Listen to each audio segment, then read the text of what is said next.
Welcome to a Canopy tutorial on the InList filter. Today we'll show you how it functions and how to import a list via a CSV file.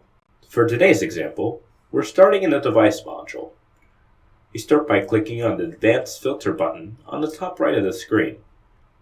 This will bring up the Advanced Filter modal, which we'll be working with today. First, we'll click on the field drop-down and select the field we want to filter by. For this example, we will be filtering by device ID. Next, we'll select the InList filter as our operator. For the first application of this filter, we will enter the values manually below. In the value field, we'll enter the values we want to sort by, separated by a comma. Once we've gotten a list entered, we'll click Apply to sort by those values that we entered. Now you can see we filtered by the list of values we provided. To remove the filter, simply click on the X on the card. For our second application of this filter, we'll use a CSV file to apply our InList filter.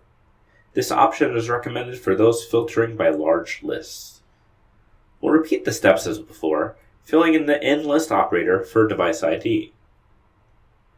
Then we'll drag our CSV file into the drag and drop section. As you can see, the value is populated from our CSV into the field below.